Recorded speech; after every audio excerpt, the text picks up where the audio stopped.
I watched a video recently about the country we're going to next, and it was a lovely take on the culture of that country. But then I read a comment on that video, and it made me think about travel content in general. Now, it's not the first time I've heard this kind of comment. We've heard it on my, or read it on my husband's channel, and we've discussed about it. Basically, stop going on about how cheap it is. And the conclusion we came to, well, it's our perspective, we're from England. But this comment, it didn't change my mind from that view, but it did open me up to the other side of this. So I'm now sat in the middle of all of this. I'm sat sort of in between. I can see both sides. So shall we have a chat about this? No walk today because we've just had a big thunderstorm. So I wasn't walking down to the park today. So I'm sat on my balcony. So you're very welcome here. So let me read this comment because I just want to give it justice. I want to show the emotion behind this comment. I don't want to paraphrase.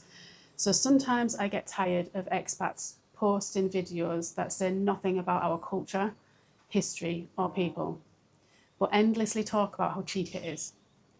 Yours is a wonderful exception, knowledgeable, insightful, and full of love for the country and the people. So that's the comment that's referring to this video that I watched. And like I say, I can see both sides to this. So from a local's perspective, let's take our filter off, and from a local's perspective, imagine you're living somewhere like this in Southeast Asia, and all you hear all the time are these Westerners coming over and saying how cheap everything is. Meanwhile, you're just getting by, and you maybe haven't even left the country, right? How would you feel? So I can see that side of it. And I know there are videos out there that talk about culture, but there are a lot more that talk about cost, right? So from a traveller's perspective then, which is us, we have to think about cost and budgeting because we're a family. We're a family of 4, costs matter. And because we want to sustain this lifestyle for as long as we can. So costs matter, budgeting matters. But at the end of the day, we still want to experience the culture, the people, and the beauty that is here. That's why we want to sustain this lifestyle, because it's so beautiful. So let's dive into this culture that we're talking about here. So this video that I watched, it was talking about how in the third spaces, I've mentioned them before, so parks, beaches, even city centres, because it's so hot here, people get there in their 60s and above, they get to these third spaces, silly o'clock in the morning, like 5 o'clock, to do some movement, exercise, whatever. He said there's things like Zumba going on, Tai Chi, yoga, all these things, but in droves of people. And they're usually 60 plus. And he said that the new generation coming in aren't really following suit. They're not following this trend because the younger people like their gyms. And I just thought, oh, that's a bit sad. Because I'm really excited to go there now. And I'd be loving to be part of that. I'd be well in there. I'd be in there doing Zumba, doing Tai Chi. 5 o'clock, I'm an early bird, so that's not silly o'clock for me. I'd love to be there. I get up and go to the park normally every morning to film these. So I can't wait to be a part of that. I would love to pass on the baton. If I was going to stay there, I'd keep the culture going. So that's part of that culture. And then let's talk about beauty.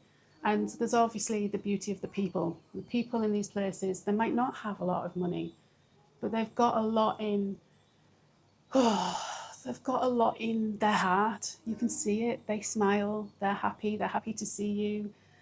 They're just full of, you just have to feel it. I can't even put a word to it because the people are just so beautiful here.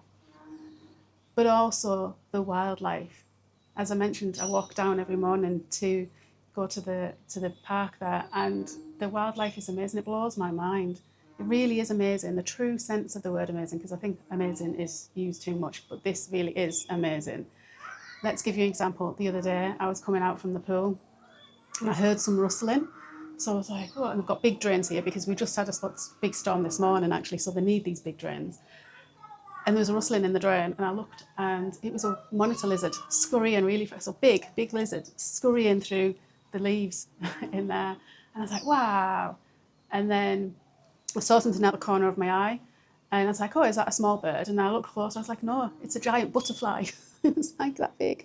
We had previously been to the butterfly farm in Topia in Penang, so we actually did see these big butterflies. So it wasn't the first time seeing them, but it was the first time seeing such a big butterfly out in its own nature. So that's the beauty. That to me is truly amazing.